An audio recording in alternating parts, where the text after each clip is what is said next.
Guys, ఒకవేళ మీరు trading చేస్తుంటే ఈ వీడియోని లాస్ట్ వరకు చూడండి. ఈ వీడియోలో నేను మీకు రిస్క్ మేనేజ్మెంట్ ఎలా చేయాలో క్లియర్గా ఎక్స్ప్లెయిన్ చేస్తాను. ఈరోజు మన ప్రాఫిట్ వచ్చేసి 10,000 రూపీస్ గైస్. సో దీంట్లో గైస్ చూడండి, ఫస్ట్ మనం 2 ట్రేడ్స్ చేసినాము. 2 ట్రేడ్స్లో కూడా మనం ప్రాఫిట్ అయితే బుక్ చేసాము.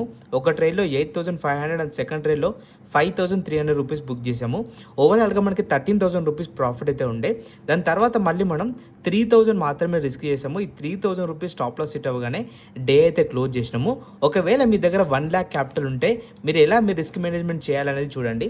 ఫర్ ఎగ్జాంపుల్ మీ దగ్గర ఒక 1 lakh క్యాపిటల్ ఉందనుకోండి. సో మోర్ దెన్ 5% రిస్క్ అయితే మీరు ఎప్పుడు చేయకండి. సో 5% రిస్క్ చేయండి. ఆ 5% కూడా 2 ట్రేడ్స్లో చేయండి గైస్. ఒకవేళ మీరు 2,500 2 టైమ్స్ చేయండి. 2 ట్రేడ్స్లో ఒకవేళ మీరు లాస్ లిమిట్ వచ్చిందంటే డే క్లోజ్ చేయండి. ఒకవేళ మీరు రివార్డ్ తీసుకుంటే 10% రివార్డ్ తీసుకోవాలి. సో ఒకవేళ మీరు 10% రివార్డ్ తీసుకోవాలి అనుకుంటే ఒకే ట్రేడ్ చేయాలి. దాంట్లో 5% రిస్క్ ఉండాలి, 10% రివార్డ్ ఉండాలి. ఒకవేళ మీ దగ్గర 1 lakh క్యాపిటల్ ఉంటే మీకు ఒక ఫ్రీగా ఒక పీడిఎఫ్ అయితే రెడీ చేశాను గైస్. ఆ పీడిఎఫ్ మీరు డౌన్లోడ్ చేసుకోవాలంటే ఇక్కడ కనిపిస్తున్న అప్లికేషన్ డౌన్లోడ్ చేసుకోండి. iOS users class plus app download చేసుకొని ఇక్కడ కనిపిస్తున్న కోడ్ అయితే ఎంటర్ చేయండి. మీకు ఆ పీడిఎఫ్ ఫ్రీగా వస్తుంది.